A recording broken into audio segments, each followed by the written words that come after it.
Hello everyone, Shahid mom kitchen থেকে আপনাদের জানাচ্ছি স্বাগতম। আসসালামু আলাইকুম। কেমন আছেন সবাই? আমি আজকে বানাবো আমের রস দিয়ে হালুয়া। আমি এখানে মাঝার সাথে 2টা আম নিয়েছি। এখন ভালোভাবে চিবিয়ে রস বের করে নিব।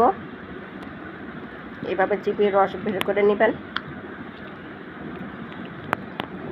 দেখুন আমি আমগুলো ভালোভাবে চিবিয়ে রস বের করে নিয়েছি।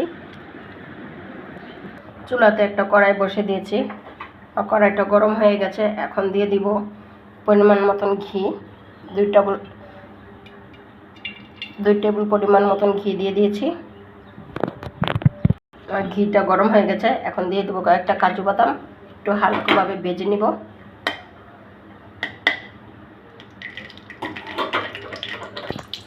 বাদামগুলো ভাজা শেষ। এখন আমি নামিয়ে নিচ্ছি।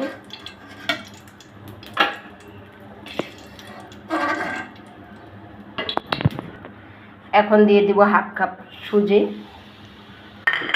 সুজিটা ভালো করে ভেজে নিব ঘিয়ের সাথে।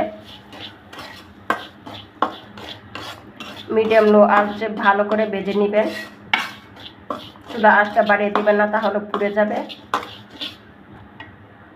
এখন আমার সুজিটা ভাজা হয়ে গেছে। এখন দিয়ে দেব চিনি। সুজি আর চিনি একসাথে 2 মিনিট ভেজে নিব।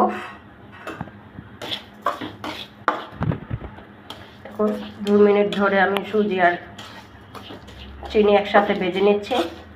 এখন দিয়ে দিব আমের রস।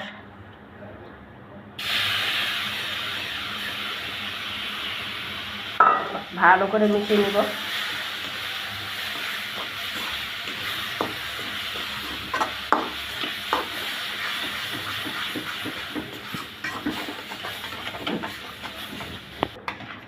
দেখুন আমি এখানে কোনো পানি অ্যাড করি নাই।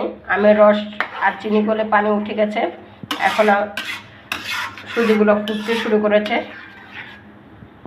এখন দিয়ে দেব 1 চিমটি লবণ, যাতে চিনির ব্যালেন্সটা ঠিক থাকে। এইভাবে নেড়ে যেতে হবে যাতে তলিতে না লাগে। এখন হালুয়াটা কত সুন্দর ফুটতে শুরু করেছে। এখন দিয়ে দেব ভেজে রাখা সেই বাদামগুলো, কাজু বাদাম।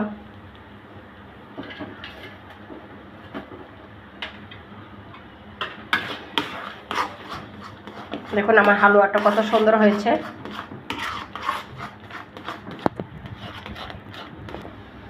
দেখুন আমার হালুয়াটা কিন্তু হয়ে গেছে। এখন নামিয়ে নিব। চুলাটা বন্ধ করে দিলাম।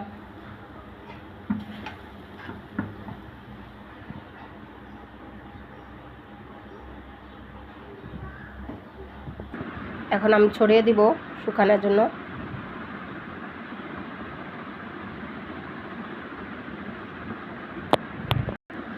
এর উপরে দিয়ে দিব কয়েকটা কিশমিশ, দিয়ে দিব কাঠবাদাম কুচি।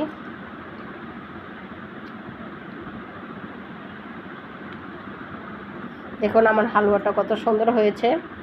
এটা ছোট বড় সবাই খেতে পারবে, অনেক পছন্দ করবে। হয়ে গেল আমার আমের রসের হালুয়া। এভাবে বাসায় ট্রাই করবেন। ভিডিওটা যদি ভালো লাগে লাইক, কমেন্ট এবং শেয়ার করে দিবেন। চ্যানেলটা সাবস্ক্রাইব করে দিবেন। আজকে এই পর্যন্ত। আল্লাহ হাফেজ।